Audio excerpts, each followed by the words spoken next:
On this first episode of Padre's Corner, Buildings Fall Down, USB Gets Bad, I do a little rant about broadband, and then we talk with Bill Meeks about Guardians of the Galaxy, and we bring in Groot, along with Patrick Delahanty, to face off Marvel versus DC. Let's get geeky. Netcasts you love. From people you trust. This is Twit.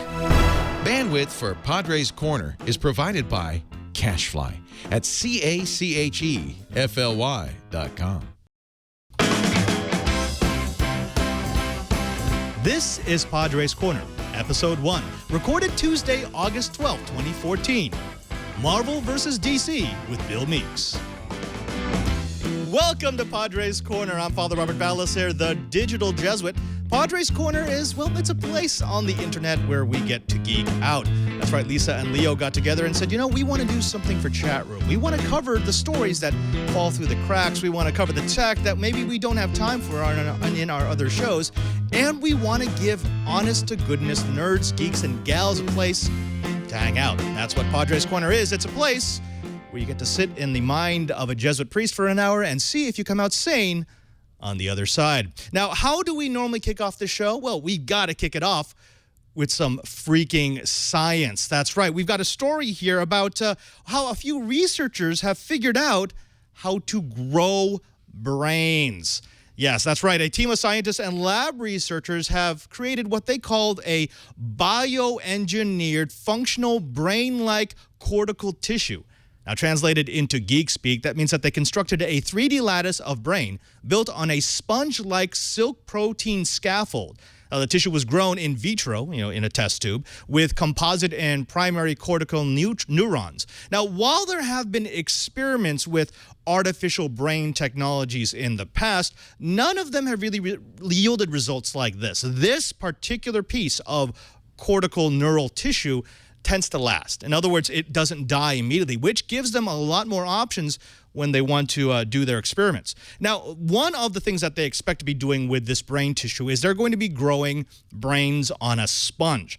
That's right. With this technology, they'll be able to create this lattice and then test it to see which drugs may be able to heal brain tissue. They can research certain healing methods, and they can research brain diseases like Parkinson's and Alzheimer's. That's right, folks, this is a brain on a sponge, and it may be the future.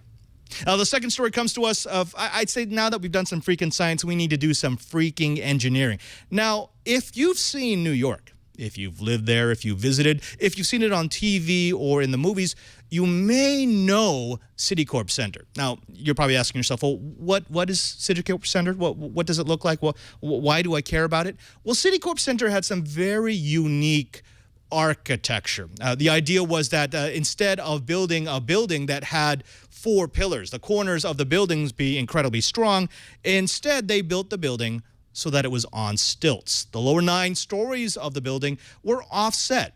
Now, the reason why they built it this way was because there was a church, a St. Peter's Lutheran church, which would have cut into the corner of the building. So the chief structural engineer, William Lemessurier, built this 9-story stilt edifice, which a lot of people thought was weird, but they figured, okay, there's a lot of steel in this, there's a lot of concrete in it, it's going to last. Now, there were a few very interesting parts about this building. The part that I like the most is the chevrons. He built the building with these huge 8-story Vs. The idea was because you were supporting the weight of the building from the center of the walls instead of from the corner posts, these Vs would distribute the weight to those center posts, to those middle posts, and therefore give the building a lot of strength while at the same time reducing the weight. Now, it worked fantastically for a while. People looked at it. It was a marvel of engineering, and it opened in 1977. One little problem.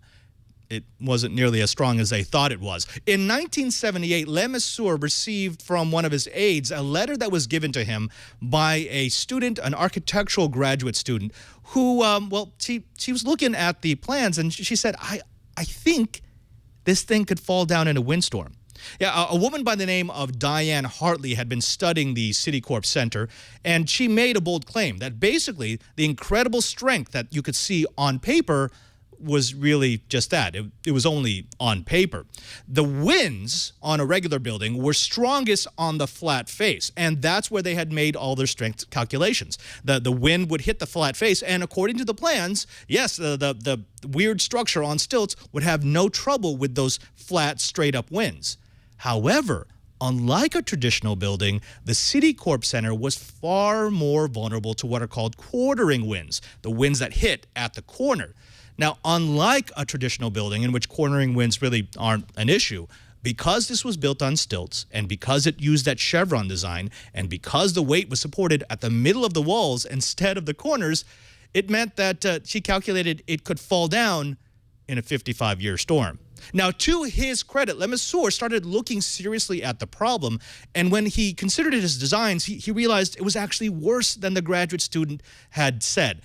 The problem was that there was a 400-ton mass dampener as a tuned device at the top of the building that sways against the movement of the building to make it more stable. Now, normally, that 400-ton mass dampener would reduce the movement the building would feel when it swayed in heavy winds. But what Lemonsour discovered was if there were a blackout, which is very likely if there was a major storm running through the city, that 400-ton tuned dampener wouldn't work at all. And it wouldn't take a 55-year storm to knock the building down. It would take a 16-year storm. In other words, the building had a 1 in 16 chance of falling down in the wind. Now, the engineering team went into crisis mode. They worked out an evacuation plan with the NYPD to clear out a 10-block radius from the building at the first sign of structural stress. They also kept 2,500 Red Cross volunteers on standby to help with any damages, any casualties, and they contacted 3 separate weather organizations to track potential storms, to keep an eye out on any hurricanes or large windstorms that might head into the city. Now, they spent 3.5 months, almost 4 months, welding emergency structural bars across the building in order to shore it up so that it wouldn't fall down in the wind. The problem is they couldn't do that, while everyone was there, so they had to do it in the night. All of this emergency preparation didn't come to light until 1995 when a paper was published about how they had to go into this emergency crisis mode. Now, they finished the repairs in 4 months, and obviously the building didn't fall down. But a little addendum to the story was that when they were going through all of this, there was actually a storm by the name of Hurricane Ella, that was headed straight into Manhattan. It was parked off of the Cape Hatteras. And at the last minute, it turned away. But had it not turned away, this day we probably would have been bereft of the Citicorp Center. Now, when I come back, I kind of feel a rant coming on. So I thought this might be a good time for you to have a nice cleansing breath and to let out all those hostile feelings. This is 1-week-old Gucci. She's a mini pin pom mix, and she's so cute. She's like a light brown color. Her eyes are still closed, but puppy Gucci has great reflexes. Look. Come on, puppy. Give it the reflexes. Oh, look at this. How cute is that? Oh. Yes, little Gucci. And her ears still haven't fully opened either, but they're getting fuzzy. Yes. Oh, so cute. Can we try the reflexes again? Let's try. Oh, look at the reflexes. Look at so cute. Okay, I'll stop now. Okay, baby Gucci. Okay, all right, go back to bed. Nothing melts hearts faster than a puppy. But now that you've had your moment of zen, let me tell you a little something that's getting my blood boiling. Now, let me put you into a situation. Let's say this is all hypothetical, a theoretical, something that you just want to test. Let's say that you live in a small town in Illinois. It's off the beaten path. There's not a whole lot there. There's a few thousand of you, but it is kind of the definition of a small town.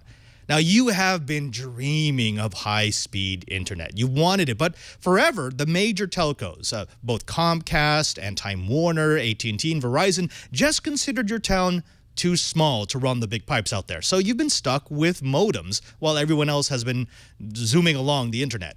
Now, you finally get the town to put on a ballot a municipal broadband initiative. What this would do is it would bring in, with public funds, fiber trunk into the city and then distribute fiber to each home. Now, it's ridiculous because once you get the ballot on the initiative on the ballot, once you get the people learned up as to what it is, there's a lot of support. In fact, you get 77% support for this initiative. The politicians are coming out and they're saying, look, we could become the model for how you build a municipal broadband system. We could become the envy of every small town. In fact, we could become the envy of any city in the United States simply by bringing in fiber and becoming one of the first cities to connect ourselves. Now, something strange happens about 2 weeks before the election. You start getting these postcards in your mailbox, and these postcards have a lot of facts, or they seem like facts, about what a municipal broadband system would do. The flyers claim that every municipality that has tried a broadband initiative has failed. The flyers claim that the broadband initiative could cost millions each year in extra taxes. And the accompanying newspaper stories, which just start running for no particular reason, they run polls that show the citizens of the Tri-City area in which you live do not want municipal broadband.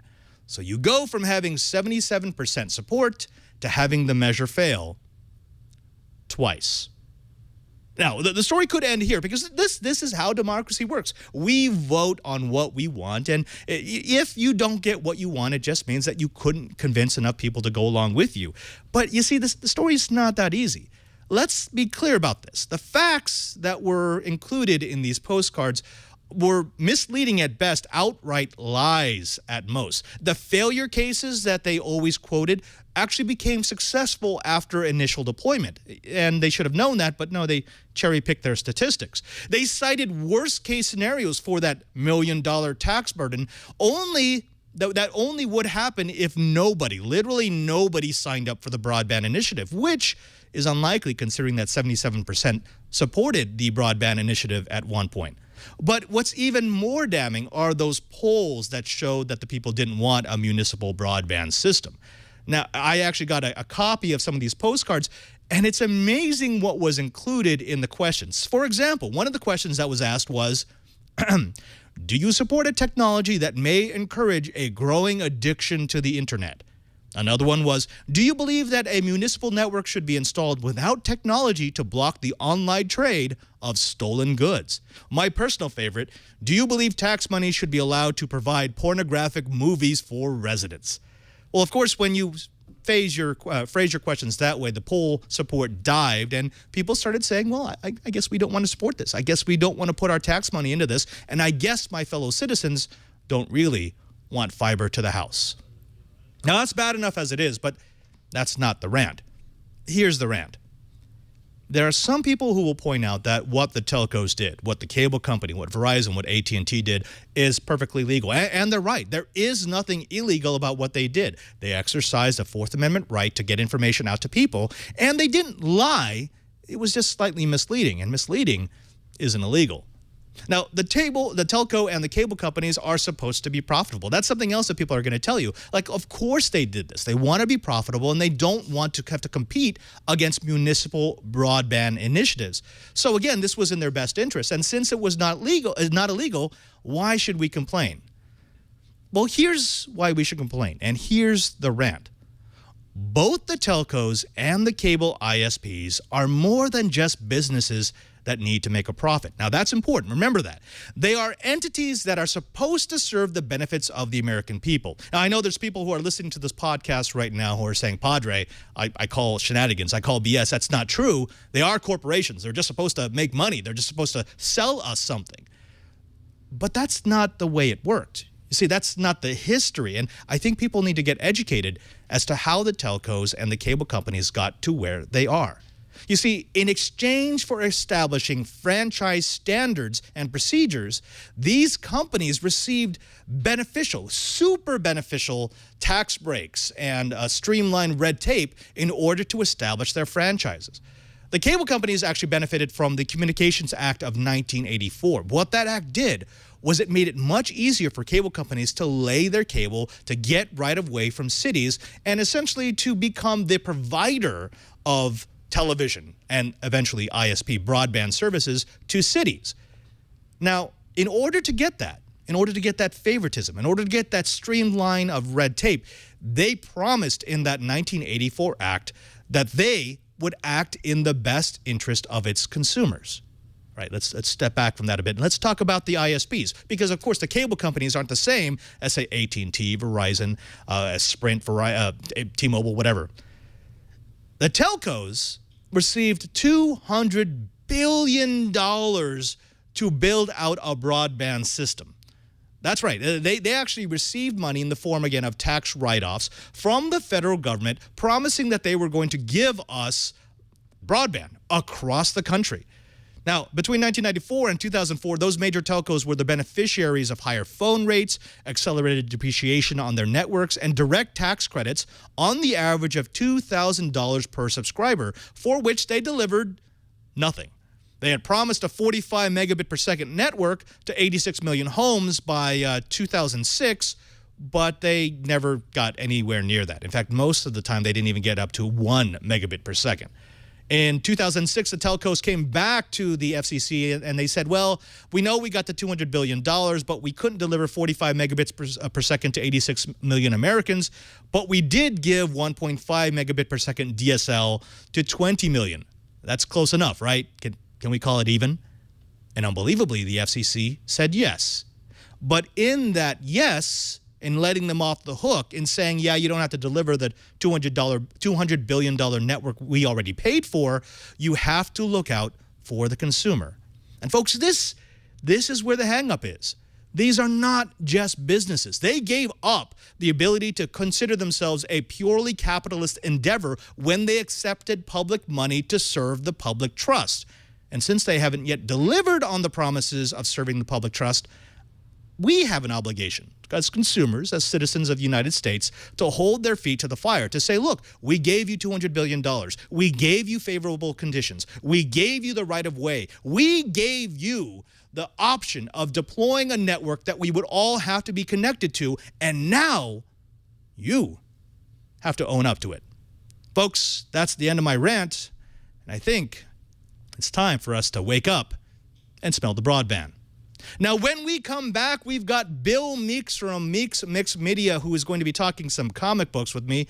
But before we get there, let's take a little bit of time to take a look at a Thunderbolt dock. Not too long ago, I took a look at the StarTech USB 3.0 dock, a very interesting device that took a single USB 3.0 port in and then turned it into multiple USB 3.0 ports out, along with HDMI, VGA, DVI, Ethernet, and audio. Pretty much everything you might need if you wanted to dock your laptop. It was a good device, but we had some people who complained saying, but Padre, I only use Thunderbolt. What am I to do? Well, first, don't do that. That's annoying. And secondly, StarTech has got you covered. The TB Dock HD PBC is StarTech's Thunderbolt laptop docking station with HDMI, mini DisplayPort, and gigabit Ethernet. That's a mouthful to say and a horrible model number, so I'm going to call it the StarTech ThunderDock. The ThunderDock is a relatively inexpensive way for users to finally unlock the potential of their Thunderbolt ports. While some Thunderbolt devices are relatively inexpensive, they typically lack the ability to be daisy-chained. Other devices may be full-featured, but they're crazy expensive. What StarTech has done with the ThunderDock is to combine some of the most requested devices into a single box and sell it for a relatively low price. The ThunderDock is about the size of a TV remote at 7.4 inches by 4.9 inches by 2.8 inches wide and just over 14 ounces heavy. It comes with a power brick, power cables for every corner of the planet, Thunderbolt cable, and a detachable weighted base so it can operate with either a horizontal or vertical orientation. With the ThunderDock, one port enters, many ports leave. The rear of the device is decked out with two USB 3.0 ports, two Thunderbolt ports with mini DisplayPort compatibility, an HDMI jack, and gigabit Ethernet. The front of the ThunderDock adds a third USB 3.0 port and audio jack. Using the ThunderDock is simple. Powered up, connect one of the Thunderbolt ports to your properly equipped Mac or Windows PC, then connect USB, HDMI, Ethernet, audio, and additional Thunderbolt peripherals at will. The HDMI port supports a maximum resolution of 1920 by 1080, while the pass-through Thunderbolt/Mini DisplayPort can support monitors with resolutions of up to 2560 by 1440. Video quality was smooth with no jitter, skip frames, or system hiccups, even with motion-rich video and USB transfers happening simultaneously. Unlike some USB to display adapters, Thunderbolt-connected video displays, even those running through adapters, have no lag. Seeing the laptop screen alongside either the DisplayPort or HDMI-connected screen shows no discernible lag, even when the video adapter was taxed with multiple streams of HD video. One note of caution. If you're planning on using the Thunderbolt pass-through to connect a natively equipped Thunderbolt monitor, you can display both the Thunderbolt and HDMI outputs simultaneously. However, if you want to use the Mini DisplayPort functionality, it's either or. Plugging in an HDMI-enabled display will disable the Mini DisplayPort functionality. Beyond the video capabilities, the ThunderDock gives you full-spec 10 gigabit per second Thunderbolt connectivity, as well as 5 gigabit per second USB 3.0. The ThunderDock supports USB-attached SCSI protocol, or UASP, for faster transfers. When we tested transfer rates with Crystal Disk Mark on our Windows box, the scores from a USB 3.0 flash drive connected through the ThunderDock were almost identical to the scores of the same drive directly connected to our test system. Just for giggles, we plugged the same drive into a USB 2.0 port, and, well, let's just say that if you have a system with USB 2.0 and Thunderbolt, you definitely want a Thunderbolt to USB 3.0 adapter. The Gigabit Ethernet port worked as promised. There have been reports of glitches in getting both Windows and Mac computers to recognize the Ethernet port, but our test unit was up and running in seconds. In all, the StarTech ThunderDock is an excellent addition to the desk of anyone using a Thunderbolt-equipped notebook. It's fast, relatively low-priced, and nearly bulletproof. The StarTech Thunderbolt laptop docking station is available now with a 2-year warranty. You can find it online for under $200. I really enjoyed playing with the Thunderbolt docking station. There's a lot of people who wonder, well, why can't I use that on a Windows machine? You can if you could find one of the very few Windows PCs that actually includes a Thunderbolt dock. I actually don't have any in my lab. I had to request one specifically from Acer because we're kind of more of a USB family. Now, let's get away from product reviews and get to the real reason why we're here. And the real reason why we're here is to geek out. And so I could think of no one better to start the first official episode of Padre's Corner to geek out with than Mr. Bill Meeks from Meeks Mixed Media. Bill, thank you so very much for coming on Padre's Corner. It's wonderful to have you back. Oh, it's great to be here. Yeah, I was on the last unofficial episode, right? Or the next to last, something like that? I'm not sure what we're calling that. I think we're just calling that the anomaly. The anomaly, the black hole of Padre's Corner that will never be traveled to again. Exactly. It's gone now. Forget it. We're done now. Now, Bill, there are members of our audience, actually a brand new audience, who don't really know you. They don't really know the work that you've done, and they don't understand why I might have brought you on to geek out with us. Can you tell us a little bit about your background? Tell us about how you came to be Bill Meeks from Meeks Mixed Video. Meeks Mixed Media. Right, technically. Sorry to correct you. No, but I'm trying to think. I hate to say this. Start where we started when you asked me this question on the last episode, probably. Yeah, I'll go with that. Basically, I do a lot of video work. I write things like that under the banner Meeks Mixed Media. I started out doing that sort of stuff when I was a teenager. I was homeschooled. So I'd be home a lot, and I worked on trying to create my own video games with this program called ZZT, and eventually started a little game company by myself called Ultraware, where I'd publish these different games and stuff, and it really got me kind of hooked into the online world. And I actually got some freelance gigs back then from like the University of Manchester. I did a screensaver for them, and things like that. And from there, I went to high school, and I got on the paper, and went to college, got into theater, got into TV, video, started making short films, started making commercials, and here we are all these years later. I think that might be the quickest I've ever summed up my life. I hope I got everything. Yeah, absolutely. Bill, again, the people who didn't see the beta episodes of Padre's Corner, they're not going to know anything about this conversation. But the last time I spoke with you, you kind of explained how your early beginnings with geeking out actually started with creating video games. That's actually, I think, something that a lot of geeks will remember. The first time that we had the chance to either skin a game or design one from the ground up, once the tools became available, it was something to see your creation come to life. It strikes me that that's a natural transition from creating games to creating multimedia, rich media content, or vice versa. Oh yeah, definitely. And I mean, it was really cool. Like I said, I used a tool called ZZT. It was a game created by Epic Mega Games. Tim Sweeney. I think it was just him in his garage originally. And it basically, it came with 4 games: Town of ZZT, Caves of ZZT, and a couple others, all based in like an ASCII character set, 8 colors. And you'd be a little smiley face guy moving around the screen looking for treasures and things like that. But from the title screen, if you hit the E button, you went into the editor, which is where you could design your own boards. They were called boards.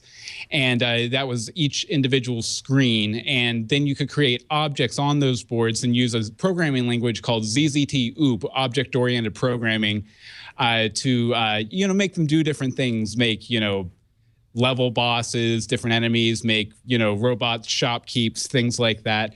And it was some people are saying the chat room City of ZZT and Dungeons of ZZT were the other 2 that came with it.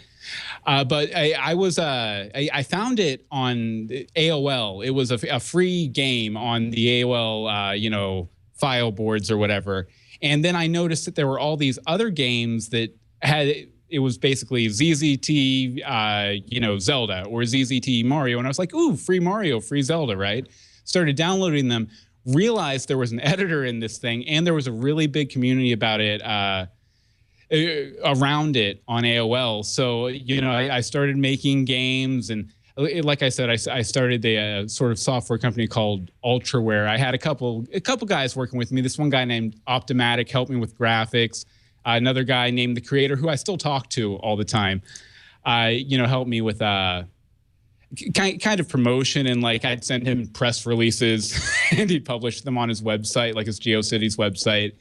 And a lot of the guys that I hung around with back then actually ended up going into the gaming industry. Like I know Scott Hammock, he actually, I believe, works there. I think it's in Petaluma for Telltale Games, doing cinematics for like The Walking Dead, those kind of games. And then there's Chris Kaler. He does video game journalism for Wired now. And it seems like, all of us, we were all, just basically 13-year-old kids whose only friends were the computer, more or less. Everyone ended up either going into entertainment, storytelling, or video games. So, Bill, one of the things that I've really enjoyed is that your work goes beyond one genre. You just talked a little bit about video games, but I've seen your video work, and I've also read some of your work. Can you tell us about Meeks' mixed media venture into books? Oh, books. Yes. I started back last November, I believe, publishing superhero novels about a character I created called Dog Boy. Dog Boy is a 13-year-old superhero named Bronson Black. He's a superhero in a town called Culta City, but he probably shouldn't be a superhero. I mean, he's 13 years old, right? And it's basically sort of just a coming-of-age story. Each very serialized. I have 3 books out right now, and like I said, I published the first one, and I kind of had an idea of maybe like a big overarching plot I could do with the character, and to kind of say something about, different various philosophical ideas that I think about all the time, as well as the superhero genre in general. And then once I did the first one, I was like, okay, the bug's bitten me. I have to finish what I've started here. So, I've just been barreling through and trying to get them all out there and everything. Yeah.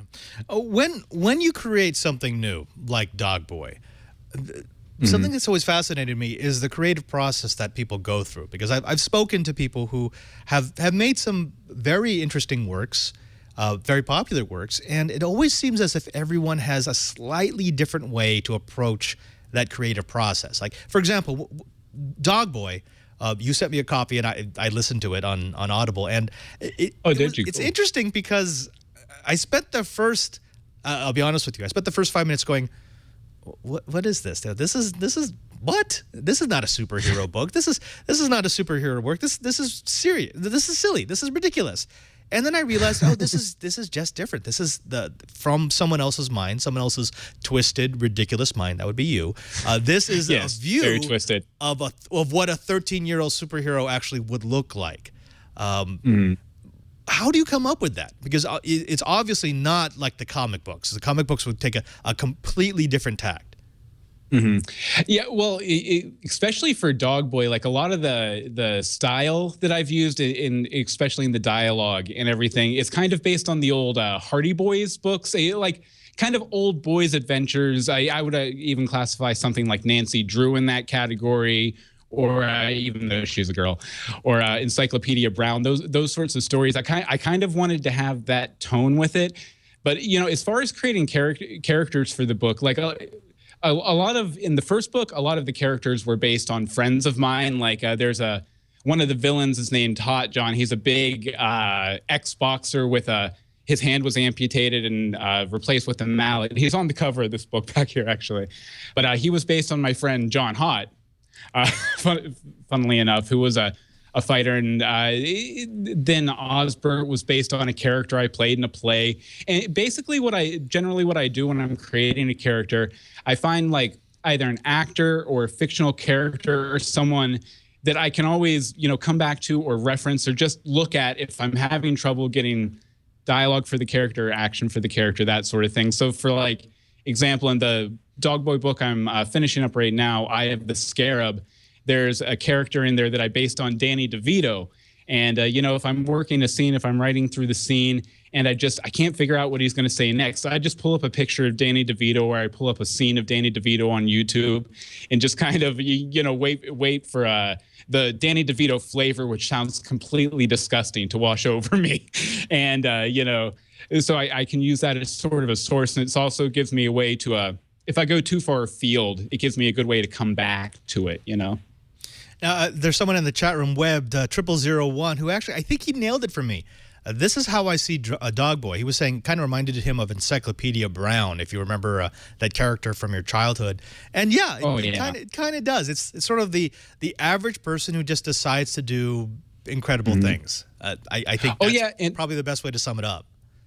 I will say that Dog Boy, some of his supporting cast is actually very directly influenced in like kind of an homage to Encyclopedia Brown. For instance, he has a girlfriend named Cindy McNeil, and she's kind of a combination of Sally from Encyclopedia Brown, Encyclopedia's friend, and kind of like a young Lois Lane. And then there's in the first book, and he becomes something more in the later books, but there's a bully named Bugs, which if you've read Encyclopedia Brown, Bugs Meany was the big bully in Encyclopedia's world.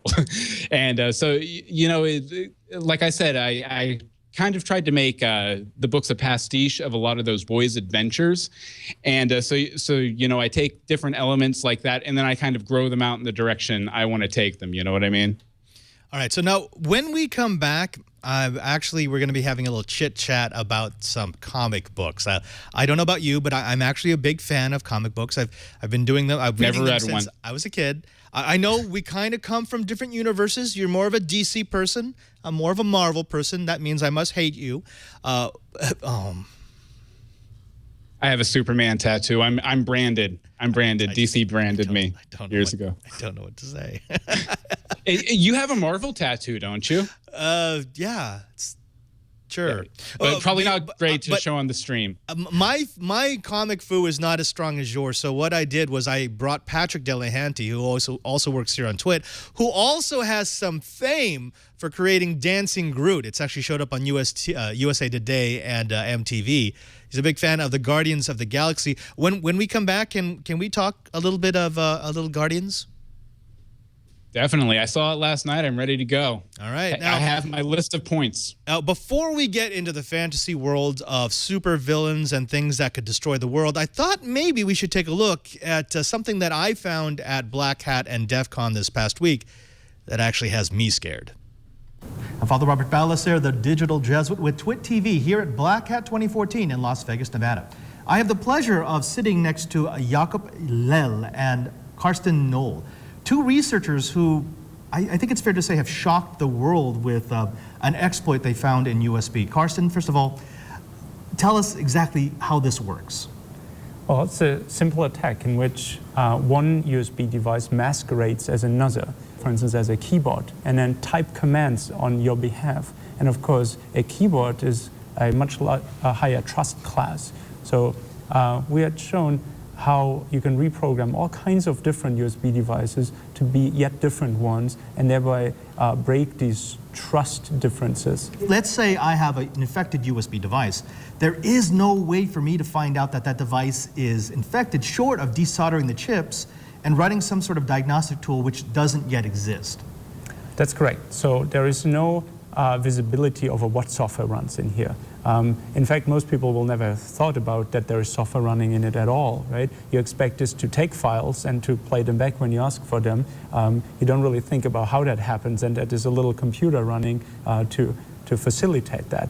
And yeah, you're right. So everything works as intended. USB was designed such that one device can assume the function of different devices and even have changed its opinion as to what device it is over time. That's a feature of USB that makes it very flexible, but also scarily insecure if the wrong people get to reprogram your devices. And this isn't just peripherals.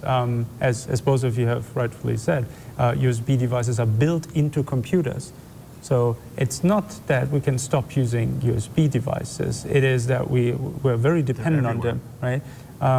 And so we'll have to find a way around this without abolishing USB as a standard, because USB has brought a lot of usefulness over the years, and we wouldn't want to give that up. So we'd have to change our attitude towards sharing of USB, which is where problems come from.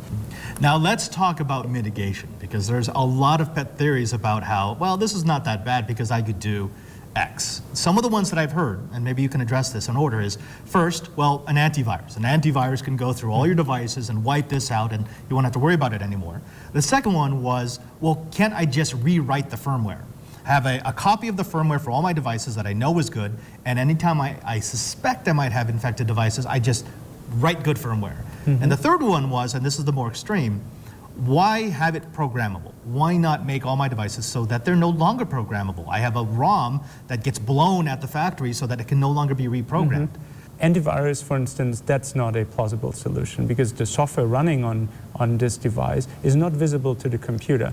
And even if the device gives you a possibility to read out that software, that firmware, it's the firmware giving you the firmware. So it can just lie. It can give you a good copy while really it is running a bad copy. So I'd have to count on the malware giving me the truth about itself. Absolutely, and that's not legit, yes. And the exact same applies to the second idea you mentioned. You can just rewrite the firmware to be the good firmware again, if you even know what a good firmware looks like. Again, you are relying on a function exposed by the currently running firmware to rewrite it. So what you can do is just stash it away somewhere without actually executing it, but next time you ask it for a copy of the firmware, it will give you whatever you last wrote. So those do not work. What will work in the future, hopefully, is for these devices to just not be reprogrammable anymore. So not having something reprogrammable, that's easily done by implementing a fuse. Could even be a virtual fuse, a bit in software. However, once people do that, introduce software features, of course, that's when real hacking starts. Right. That's when every single programming error in the firmware running on the current device would again give you a way of overriding it potentially. So, and with no way of updating the firmware. Exactly. Then you would have a situation where bugs become problematic. However, you cannot fix those bugs anymore. So it's a good long-term solution, just not have USB devices reprogrammable. Just the path there is very unclear, given that billions of these devices are already out there who are reprogrammable. Right, exactly, because it's not just the flash drives. It's your phone. If your phone, anything with a USB interface could potentially be infected by this malware. Absolutely, and then in fact other things it's connected to. What would be your message to security researchers right now, to manufacturers who are looking at, again, billions of devices that are already in the wild that all have this vulnerability? I think what the most important thing that would come out of this research is for people to be aware of the possibility and to start looking closely as to some abuse patterns. Now, you won't find the virus, but you may notice what the virus does to your computer. And until we have some documented instances of people actually attacking computers with USB viruses, there absolutely is no need to panic. Right. But it would make sense to, in the interim, to start changing your patterns around USB usage. Do not share USB devices. If you absolutely have to share files with somebody else and you don't want to use email or cloud service, use an SD card, for instance. SD cards cannot be reprogrammed to be a keyboard. They're much thinner interface that's much more fit for purpose. However, of course, do not then plug the SD card into a USB reader, right? Which your laptop actually, that is a USB reader. So you need to use a separate interface. Right. Yes, but the USB reader in the laptop is only attached to this laptop, and so it can't be attached to another infected computer and There get you go. infected there. Right. So as long as your laptop isn't infected, it won't. The SD card reader inside your notebook won't be infected. Karsten, Jakob, thank you very much for, I will call it, this is the exploit of the conference. Thank you for sharing your research, and thank you for talking to us. Thanks, good talking with you. Thanks, you're welcome. Guys, I don't want to scare you or anything, but I did a really long interview with these guys, and I actually had a Q&A with them in the press room afterwards. They got the idea of looking for the vulnerability inside of USB controllers by looking at some of the revealed documents from the NSA, which basically means the NSA has already been doing this. I also had a conversation, sub voce conversation, with a security researcher who works for one of the major antivirus firms, and he told me we've actually seen this in the wild. You know, we've seen it in the wild as of May of this year. So, yeah, I'm kind of scared. This I don't get scared a lot by exploits, but this one has me scared because of the zero visibility. I could be infected and I'd never know it. Mm-hmm. Yeah, I guess probably keep all your USB keys on your person just to be safe. You know, don't let them out of your sight. Well, see, only you can protect your. Go ahead. That's the scary part. It's not just USB keys. So people are thinking, oh, I've seen this before. It's the flash drive exploit, right? You plug in a flash drive, it auto runs a script, and no. Mm-hmm. See, that's the thing that has me so scared. It would be easy if that was the exploit. You just say, okay, I'm going to epoxy over my USB devices. I'm not going to plug anything in. But it's printers. It's the web camera that's already built into your laptop. If you have a laptop, most likely you have at least 4 USB devices: the keyboard, the trackpad, the web camera, and the card reader. So if those firmwares get infected, there's no way to remove them, there's no way to replace them, and there's no way to disable them. Basically, you just have to get rid of the laptop. Mm. So that's going to get expensive really quick. I think so. So we switched to Thunderbolt, right? Well, that's the thing. Thunderbolt, any thick connection method, so Thunderbolt, USB, etc., it's going to use some sort of controller. That's how it can communicate so quickly. That's how it can be so flexible. So any thick controller could potentially have the same problem. Now, there are people in the chat room who are saying, well, yeah, why don't you just not make them non-programmable? That's another problem, because think about how many devices we have today that come out with vulnerabilities. Just think about how many times the firmware on your phone has had to be updated because someone figured out that the security is not great. If we make them non-programmable, it means your phone, your device, your laptop, your printer, whatever, could have a vulnerability that gets discovered after it's released, and it can never, ever be patched. So again, that's the nightmare scenario. Have I scared you guys enough? Yeah. Yeah. I'm terrified. Terrified? In fact, I think I'm going to just take this computer and put it out in the trash after we're done with the show. I'm done with computers. You've convinced me, Padre. No more tech for me. Absolutely. There we go.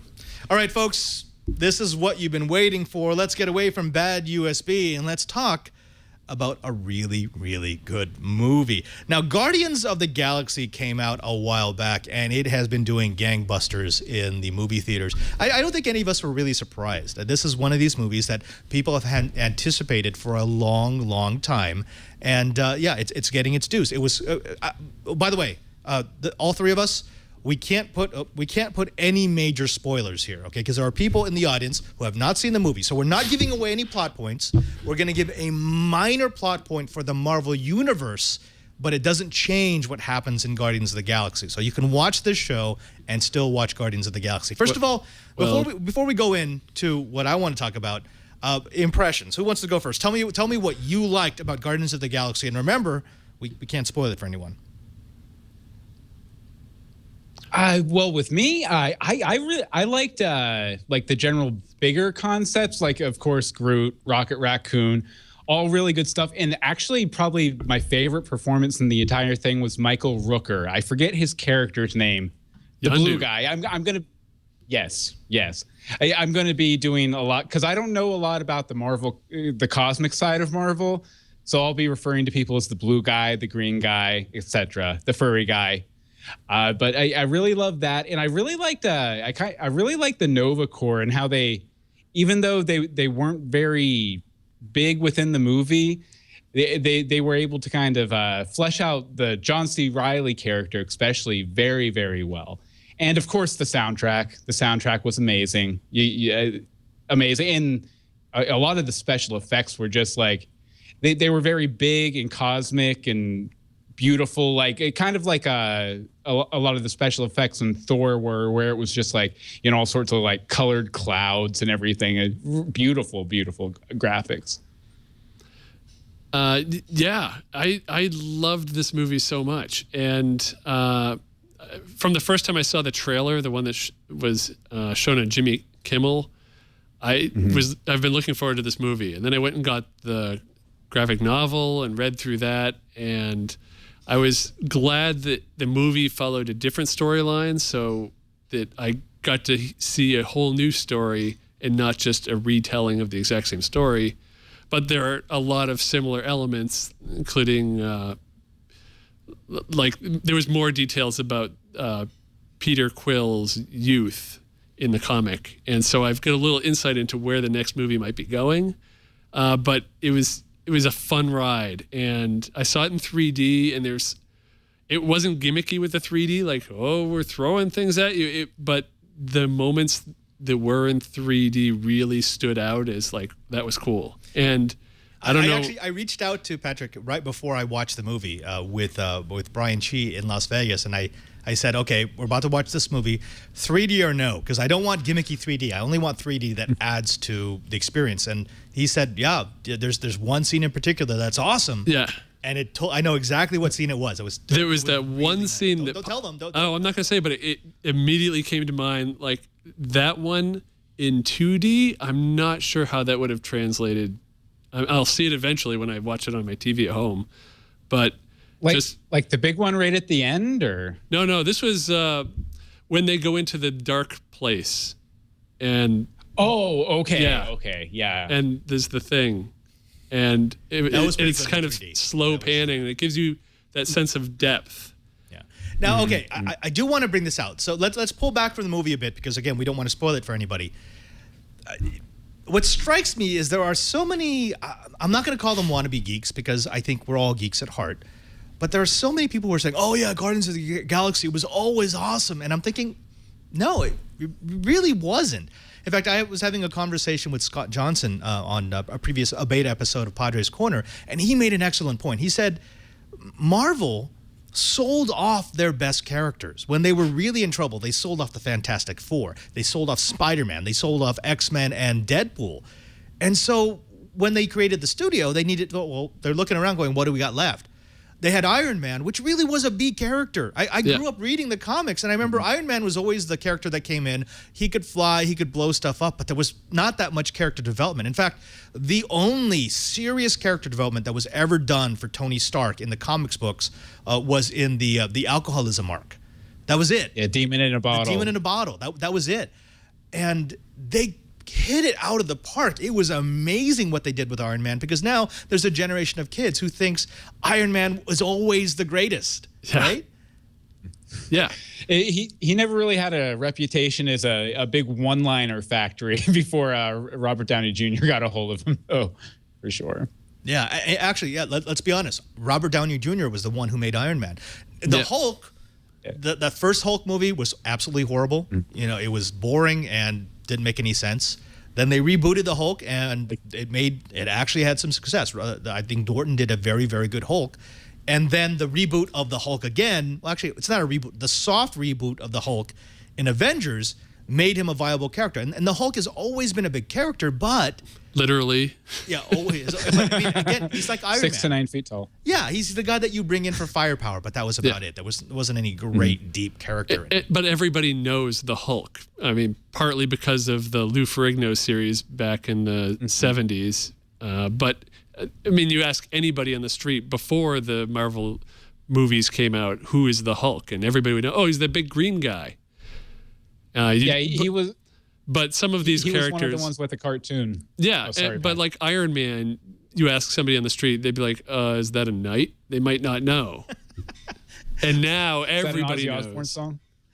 Well, I mean, if you say Avengers now, or if you say Marvel, there's a whole generation that immediately thinks to Iron Man, whereas the previous generation would have thought, oh, Fantastic Four or X-Men. I mean, for me, it was X-Men. I was always big into X-Men more than I was into the Fantastic Four and Spider-Man. But another point that Scott Johnson made was the Guardians of the Galaxy weren't even B characters. No. They probably weren't even C characters.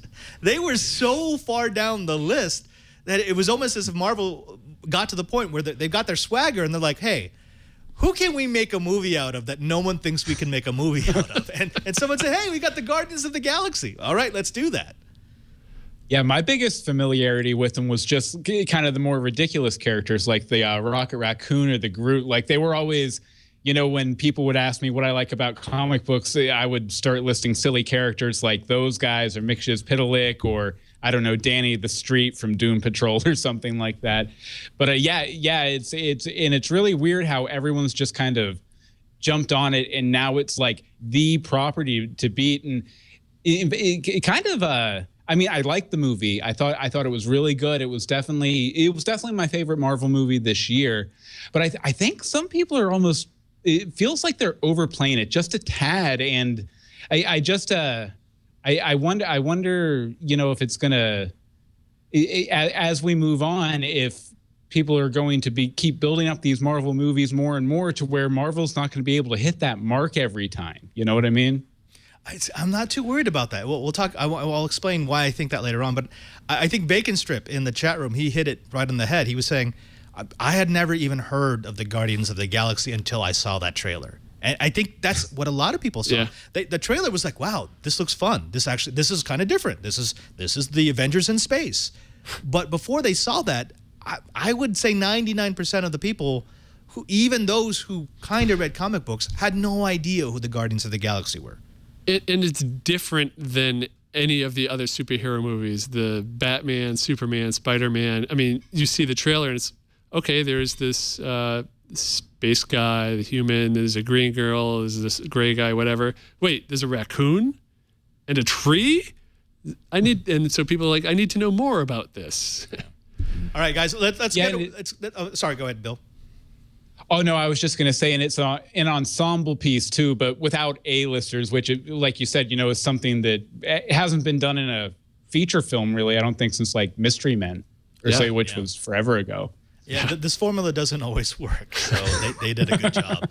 And I want to bring in another point that Scott Johnson mentioned. He said, if Marvel, because the contracts are written this way, if Marvel ever gets back its A-listers, that's it. I will do nothing but watch Marvel movies. If they could put out 4 movies a year. Those would be the 4 movies a year that I watch. Yeah, can you imagine if they had Avengers with the X-Men and Fantastic Four and Spider-Man? It's like, let's just take all your favorite movies and put them together. Yeah. But can you imagine the team of hundreds and hundreds of agents and lawyers you would need to book all of those actors and everything to like get like a Avengers, X-Men, Spider-Man mixed up movie together? Like, that'd be insane. But that's what the comics are, right? I mean, that's one of the things that I loved reading comics growing up, which was when you had the crossovers, it made it feel like, oh yeah, I know that backstory. I think that's one of the things that hooks in real comic book fans, is to have the arcane knowledge that someone else doesn't have. And that's what the crossovers do. They're like, oh yeah, you didn't read the Guardians of the Galaxy? Oh yeah, you won't get this reference then. Let me explain it to you. We all love doing that. And I think this crossover thing that Marvel is doing is incredibly good at that. Spider-Man was in some of the first issues of the Transformers comics, so maybe we'll see a crossover there sometime. Some crossovers don't work. we'll put that out right there. Okay, now let's pull back a little bit further again, because we could really easily spoil Guardians of the Galaxy, and it's too good of a movie to mess it up for people. I want to talk about something that I've been seeing over the course of the buildup of the cinematic Marvel universe. And this is one of the things that Marvel does exceptionally well. And we're going to talk about what DC is trying to do to match it in just a bit.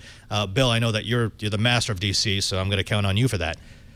But there's been this underlying thread that I'm not sure if people are aware of, and it's all hinging on the Infinity Stones. Now, have either of you read any of the Infinity Stone stories?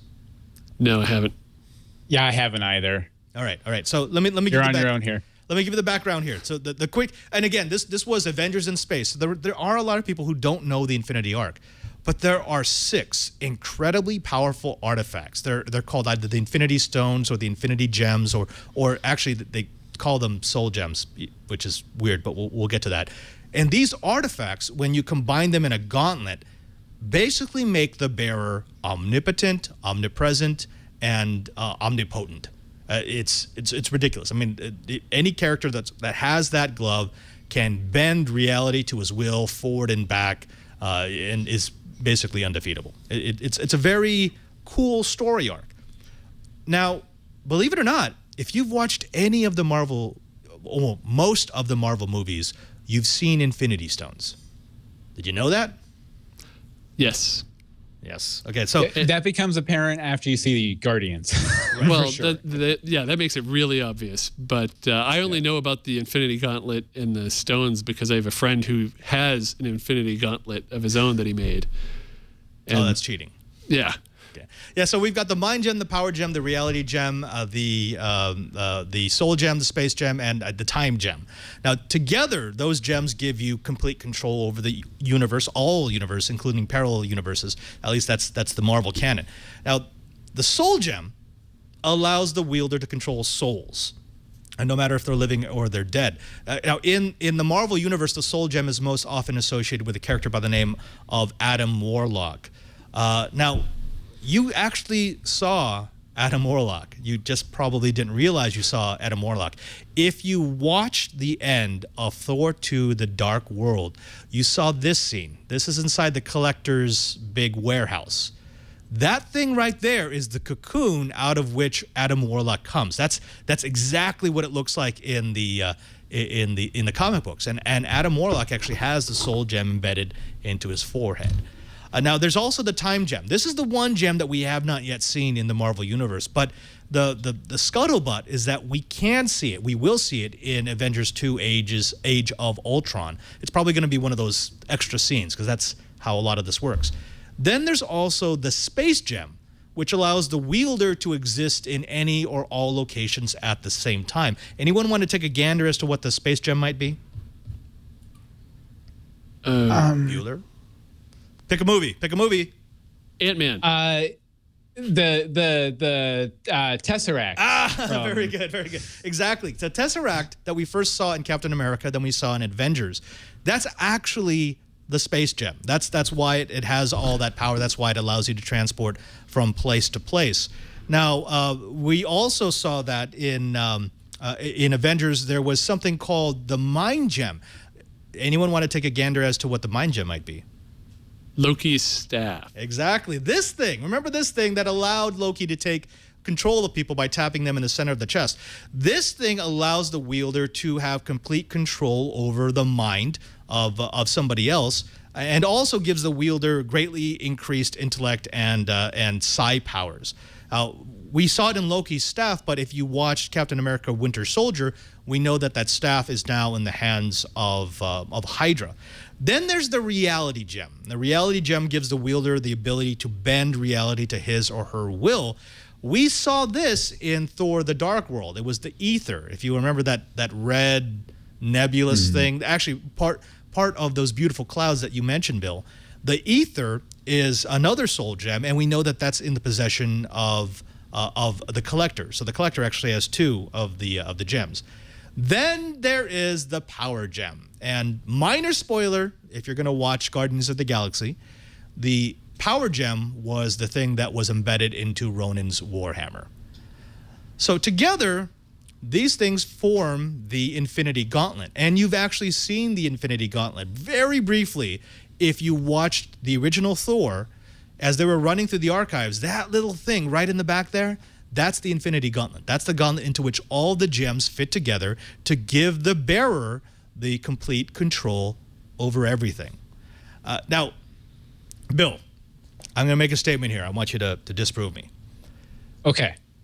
I think Marvel has done far more than any other comic book company that might be trying to make movies. That kind of narrows it down, right?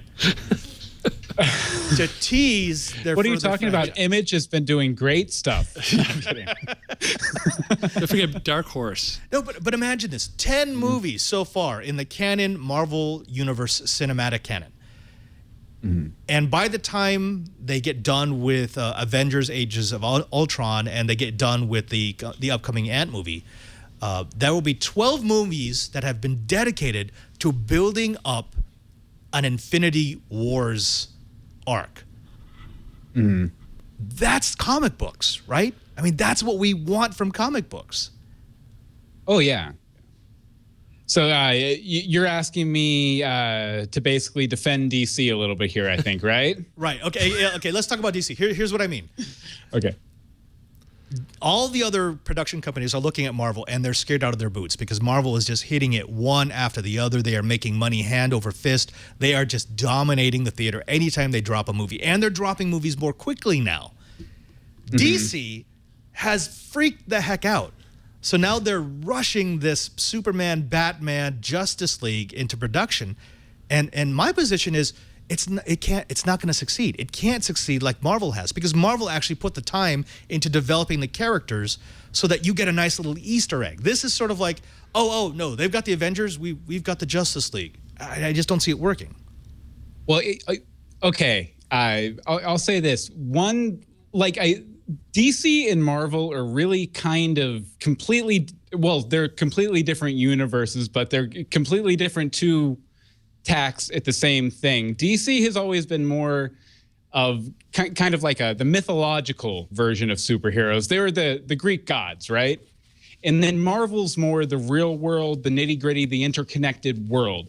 And, DC over time, Marvel fans started working at DC. DC fans started working at Marvel. So, they're a lot closer today than they were back then. And, but that big difference, Marvel makes much more sense for Marvel to go start, with just a small character. Oh, and he's in New York. And guess who else is in New York? Captain America and this, that, and build it up block by block by block. DC is Mount Olympus. So basically, we need to get a good shot of Zeus, Man of Steel, and then we can kind of see the pantheon behind him. And a lot of people are saying that Justice League is going to be overcrowded and it's rushed and this, that, and the other. But it really, the first movie we're getting is Batman v Superman, where we even got an announcement today that Aquaman is going to be appearing in the movie. It's really more going to be about those two characters and kind of how Superman has affected this world. I mean, it's going to be set years after Man of Steel, after all that destruction, everything. But I think I have an idea where DC is going right now, because they have a lot of stuff going on in TV too, and it makes me really, really excited.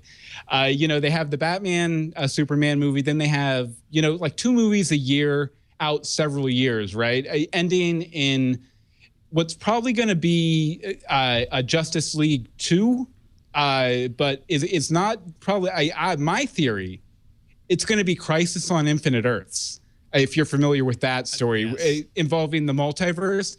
And I think what they're going to do is they're going to take the TV versions of the characters and face them off against the movie versions of the characters, because right now they're building both, because they're doing the Gotham show, the Flash TV show, and the Arrow show, both set in the same universe. They're doing a Constantine show, and they have Del Toro working on the Justice League Dark, which has Constantine, Swamp Thing, things like that. And I think these are all going to come together in a big crisis movie in 2020. But does that work? I mean, can you take a bunch of TV characters and throw them into a movie and say, okay, well, we built it up through the TV, so we don't have to do it in the cinema?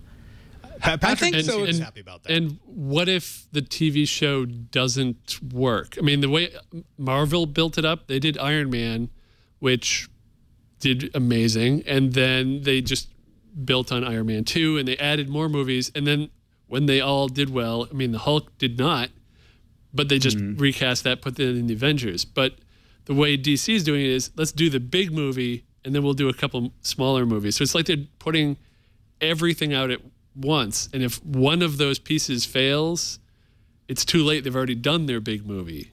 Like with Marvel, Hulk failed, so they were able to fix that piece before their big movie. And so if they're taking, like, the TV shows they haven't even started yet. So what if the Flash turns out to be a flop? Okay, wait. Let me break in here. Bill, can DC catch up to Marvel? Can DC build up a cinematic wonder horse as Marvel has done with their titles? I mean, DC still has all their A-listers. They still have probably the most iconic comic book characters of all time. They have Superman and Batman. The odds tell me that they should be beating Marvel, but they're getting their butts whooped. So can they match Marvel? By a raccoon in a tree. By a raccoon. They're getting beat by a raccoon and a tree. So what's in for DC? I think they definitely have the potential to. They could also totally screw it up. Trust me. I have no misgivings that they could completely screw it up. It's interesting though, because Marvel has this position where, since they're owned by Disney, which also owns ABC and has a production arm that can do the series with Netflix and stuff, they can set these up in universe as a loss leader, and they don't have to make a profit to support the main product, which is the movies. So that's interesting there. But I think DC has a pretty solid shot. I mean, the rumors they have going on right now, that they have some really big names, like the rumor right now is The Rock is going to be playing Shazam, and obviously Affleck is Batman. And I'm trying to think if there were any other really big names announced. I don't think any yet. Who's playing Gleek? Gleek? I hope me. I sent in my audition tape, but they haven't gotten back to me. Let's back up a little bit and just talk about enjoyability here, because there's a part of me that says, look, DC's too late. I love the Batman movies with Nolan were fantastic. They were very, very well done, but they're standalone. They don't lend themselves to a cinematic universe. The Superman reboot, so the second Superman reboot, was actually decent. It wasn't. I didn't find it to be a great movie, but I'm like, okay, I'll watch this. When I think of what I've seen with Iron Man, not Iron Man 2, but with Iron Man 3, with Avengers, even with Thor and Captain America, and now with Guardians of the Galaxy, I'm thinking that's a cinematic universe I would actually spend my time with. I would invest myself in. Again, getting back to the comic book characters, if you're going to invest in a comic book character, you want to make sure that you're going to get the most enjoyability out of it. Patrick, where is that found? Is it in DC or is it in Marvel? I got to go with Marvel. I mean, they don't have their A-list characters out there, and their A-list characters are doing okay movies, not like the cinematic universe is, but they get the full force behind them with Whedon and Favreau and everyone else that's been doing it, and it's been working great. And then you're going, like I mentioned before, DC's going in with an unknown as Batman and Affleck. And a lot of people saw that announcement and they're like, what? So we've got Clip Kyle in the chat room. I want to get this in here. He makes a great point. He says he really liked the X-Men movies because you don't need to watch them in any particular order. The way that Fox has done them is they're kind of standalone.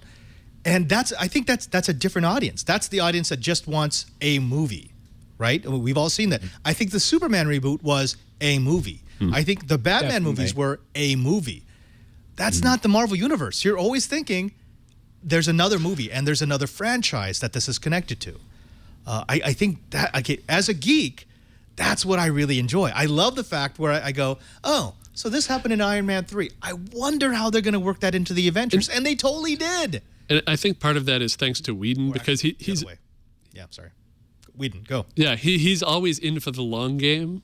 I mean, you look at what he had planned for Firefly, and he's putting all the pieces in motion. And then you look at Buffy and Dollhouse and his other shows, and he knows how to play the long game.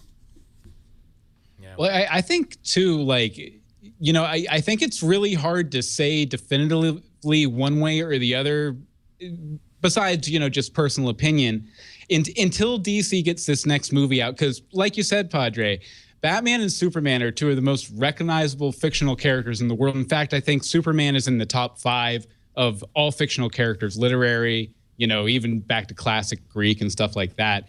And it's going to be a blockbuster, even if it's terrible, just because of the name recognition, right? But I think it's going to be really interesting because when we're going to come back into this version of the DC universe, the DC cinematic universe, it's going to be an old universe. Not just Superman will have been around a few years, of course, but we're also going to have a Batman who's been around much longer than that and has, like, towards the end of his career, which is something we've really not got to see before, except in Dark Knight Rises, but he retired like Batman would never do. Sorry, sticking point. But I mean, there's even potential for there to be, you know, like Bat family members like Nightwing and Batgirl and Robin and stuff. And, you know, Batman, there's a reason DC has pretty much always only made Batman movies. And that's because he's super popular, makes big bank. And I think, you know, throwing him in a movie with Superman, by the time it comes out, if it's any good, if, you know, anyone was paying attention at the wheel at all, I think people are going to have a completely different perspective on this whole war between DC and Marvel by next year. I mean, everyone's still going to hate the other side, but it'll seem a little more fair, I think. Gentlemen, I'm afraid that we have to call an end to this show. It's been a lot of fun. This is why I wanted to build Padre's Corner. I just wanted to get a bunch of geeks talking about stuff that they're passionate about, and that I thank you for that. Even though, Bill, you're completely wrong, and DC is destroyed, and no one will ever watch their movies because they're going to have Guardians of the Galaxy 2, and that's where all the money's going to go to. I do respect your opinion. Can you? I definitely respect your wrong opinion too, Padre, for sure. Could you please tell the folks where they can find you? Of course, they're going to find you at Meeks Mix Media, but tell them about what you've been working on and where they can find examples of your content. Okay, yeah, well, I do host 2 podcasts. They're both fan cast. One is for Once Upon a Time, the show on ABC. That podcast, Parsec Award finalist, actually, is called Greetings from Storybrooke. You can find that at greetingsfromstorybrooke.com. We're also starting a new one based on the Gotham series that started on Fox this fall called Legends of Gotham. That's at legendsofgotham.com. And if the Dogboy stuff sounded at all interesting to you, as of a couple weeks ago, the first book in the series is free forever. And you can get that just by going to dogboyadventures.com or bit.ly/dogboybook, and you can pick that up for free.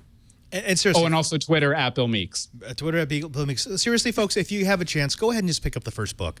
Again, it's free, and it's a nice introduction to something different. It's a different kind of superhero, and actually, I think after tonight's discussion, that's a good thing. Patrick, what about you? First of all, congratulations on Groot, if you could hold up Groot. Yes.